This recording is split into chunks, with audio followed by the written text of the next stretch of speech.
Boa tarde, boa noite, bom dia, boa qualquer hora, pessoal. Aqui você está no Leitura Essencial, #01, com Leonardo Aguiar.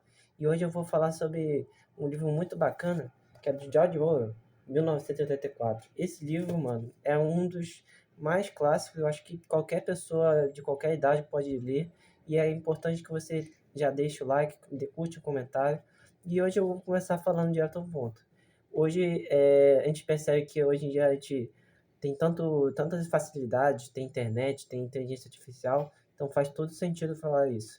O livro vai se tratar, gente, pessoal, sobre o Winston Smith, em que ele é um cara que é inconformado, ele não aceita todo o controle total do partido, ele é uma pessoa vulnerável apesar da rebeldia dele, ele é um cara curioso que busca saber as coisas, como é que foi feita a história, entendeu? Ele é uma pessoa muito única, né, dentro da narrativa desse livro.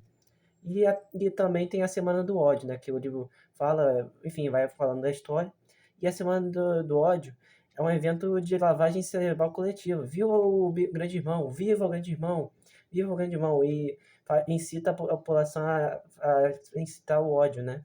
O ódio também que a gente vai ver que é o ódio ao Goldstein, Emmanuel Goldstein, que é tem 2 minutos do ódio, né? Que basicamente ele defendia o fim da paz, enfim, havia a Oceania, a Lestásia contra a Eurásia, e eu queria o fim imediato da paz com a Eurásia, queria liberdade de discurso, liberdade de imprensa, de reunião, de pensamento, entendeu? Ele é um cara muito revolucionário dentro da narrativa, né?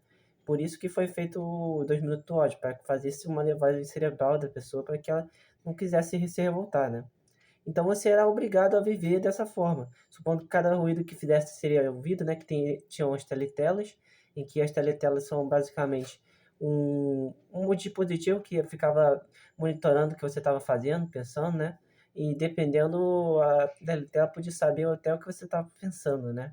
O pensamento crime, né, que também é uma coisa que o livro fala, é que pensamento crime é a própria morte, né. E hoje em dia o pensamento crime é, hoje a gente vê esse negócio de pensamento, né, de que um pensador, um político do lado, político do outro, esse daqui pode, esse daqui não pode. É um livro muito atual mesmo, entendeu?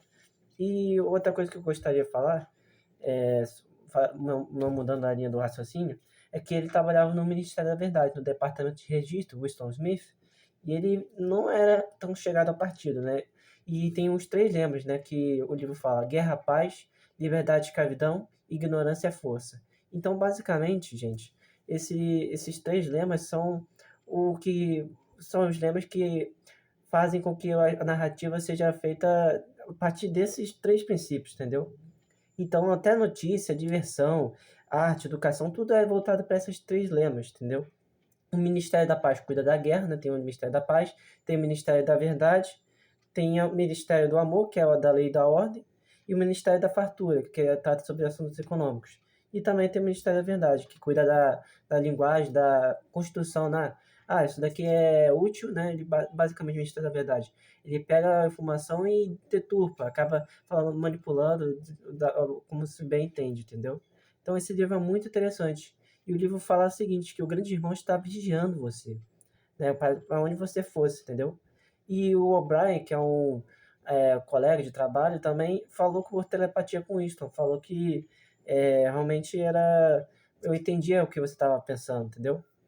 E Tom Parson, colega de Winston, ele trabalha no Ministério da Verdade. Tom Parson também tem alguns seus colegas, ele vai se enturmando com outras pessoas, né? E hoje em dia não, hoje em dia na história, ela envelheceu bem.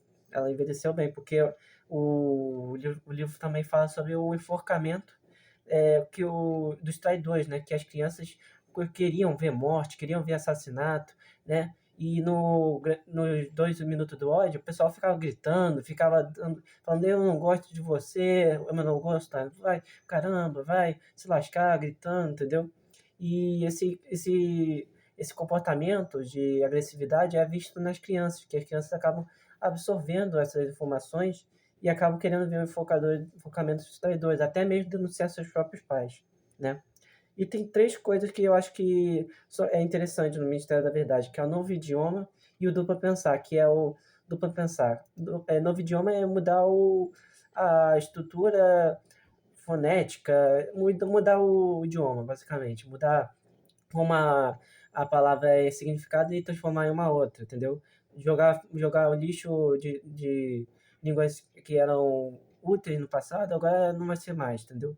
E o duplo pensar, que é você pensar que a informação tá errada, entendeu? Pô, o cara tem até no livro falando sobre o racionamento de 30 gramas para 20 gramas de chocolate, né? Aí o Winston, ele vai lá e fala, opa, aumentou para 20 gramas a raça de chocolate, sendo que na verdade diminuiu, entendeu? E ele faz isso daí, ele busca de fato mudar a narrativa, mudar a perspectiva, né? Para que porque as pessoas vão esquecer o passado, então ninguém não vai ter registro, então eu que sou a verdade, entendeu? E o pensamento crime, que também falei, né? Tem um lema do partido também, pessoal, que é sobre quem controla o passado, controla o futuro. Quem controla o presente, controla o passado. Então esse é o lema do partido. Até porque nem no livro se fala sobre a data do partido, quando foi feito o partido, não tem data, entendeu? E o Cime, ele era um grande defensor do partido, ele participava do gabinete do ódio, gostava de ver enforcamento, diz que reduzir palavras do novo idioma vai tornar o crime de pensamento impossível. É assim, essas coisas meio absurdas que o livro vai falando, e que ele acha que será um homem desaparecido. Eu muito acho que ele vai ser desaparecido, porque ele é uma pessoa muito inteligente, falava muito, entendeu? Ele ia ser apagado.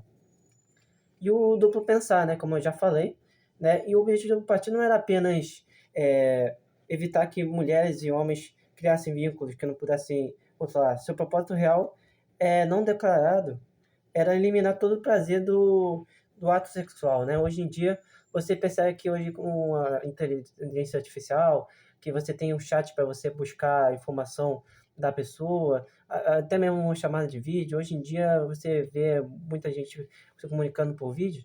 Então, basicamente, hoje o relacionamento ficaram muito mais fluidos e a pessoa fica se comunicando online. E o contato presencial, o ato sexual, acaba não acontecendo, entendeu? Então é interessante ver que hoje em dia as pessoas também estão fazendo isso, entendeu? Então é interessante ver que essa parte do ato sexual, ele é muito. Antigamente tinha mais balada, o pessoal ia pra festa, coisa e tal. Hoje em dia não tem. Hoje em dia são bares, são até muito é, poucos lugares que oferecem esse tipo de serviço, né? Então, e outra coisa que o livro fala também é sobre o partido dizia que a Oceania nunca tinha se unido à Eurásia, né? Então a Oceania, a Lestásia era contra a Eurásia. Então o partido dizia que nunca tinha se unido à Eurásia, mas enfim, tem muitas dúvidas, né? Enfim, tem outra parte que o livro fala, que é sobre Liga Juvenil Antissexo, que defendia a celibato absoluto para os dois sexos, né? Então, praticamente, eu sou de todo mundo, ninguém é de ninguém, entendeu? Então, tem essa parte do livro muito forte, entendeu? Que faz com que as pessoas acreditem, não vale ter relacionamento, basicamente isso. Defende o celibato, né? E o partido tenta aniquilar o instinto sexual, é como se fosse um pensamento crime, entendeu? Na construção do filme, do livro. Tem até o filme, né, também. Eu posso até abrir e falar sobre o filme, mas quem sabe vocês gostam mais do livro e aí depois eu posso postar o vídeo do filme, tá bom? Mas voltando ao assunto, o instinto sexual, o partido queria que fosse eliminado, distorcê-lo ou torná-lo sujo, entendeu? Então, Catherine foi esposa de Winston por 15 meses, né? Ele tinha casado com essa Catherine. E o sexo feito com sucesso era rebelião. Você vê, hoje em dia, o homem que faz sexo bem, a mulher fala bem, coisa e tal. Mas, enfim, é, hoje em dia também isso, pro sistema, isso incomoda um pouco, né? Então, o desejo sexual é o pensamento crime, como eu já falei, e os proletas são a única salvação para Winston para que possa mudar esse regime, entendeu? São um povo comum, eles vivem fora do partido, eles têm vigilância constante, sem tela, mas também sem acesso à comunicação, à educação crítica ou qualquer poder real, né? E também tem frase-chave do Orwell, que é sobre o seguinte: se há esperança, ela está nos proletas, né? Os proletas eram naturalmente inferiores, precisavam se manter na condição de bichos, condição de animais, entendeu? E outra coisa que eu gostaria de terminar falando é sobre a preocupação dos proletas, sobre o trabalho físico pesado, cuidado com a casa e com os filhos, disputa mesquinhas com vizinhos, filmes, futebol, cerveja, jogo. Você vê que as casas de apostas hoje em dia também, como futebol, acabam se tornando parte essencial na vida das pessoas, acabam apostando, acabam perdendo, acabam vendo filme, acabam se bebedando, acabam jogando. Todas essas coisas são muito reais. Veja, analise o nosso tempo atual e veja como tantas coisas que eu estou falando faz sentido, entendeu? É, trabalho físico pesado, essas coisas, cara, você tem que entender. Esse livro de 1934 parece que envelheceu bem, ele envelheceu como um vinho. Ele é um livro muito, muito atual. Se você não entender que esse livro é importante para sua vida, cara, não é livro nenhum que vai te salvar. Esse livro é obrigatório para qualquer escola, qualquer faculdade que você for formar, porque isso vai te desenvolver o pensamento crítico, entendeu? E vou falar por último alguns pontos. Ainda vou fazer, não vai ficar completo, né? Mas sobre a promiscuidade que era permitida e era permitido o divórcio nessa narrativa aqui. E você percebe que hoje em dia a promiscuidade, o divórcio, cada vez mais tem assumido o papel, entendeu? E antigamente as pessoas que trabalhavam 12 horas por dia, criança, trabalhavam 12 horas por dia, os capitalistas eram bem rígidos. Eles que tinham maior poder de ganho que os trabalhadores, entendeu? E também tem um lembro que fala assim, just prime noctis, que o chefe podia dormir com qualquer mulher que estivesse no estabelecimento da empresa dele, entendeu? Então, hoje em dia, é muito atual, gente, esse livro. E leem esse livro, ou busquem o conhecimento sobre esse livro, porque é muito importante para a vida de vocês. O 1984 é real. E dependendo de algumas circunstâncias, o mundo está se caminhando para isso. Então, se inscrevam, deem um like, curtem, compartilhem com o canal. Sou muito grato por vocês, pelos todos os 38 inscritos, pelo engajamento que vocês estão tendo. Estou feliz pra caramba.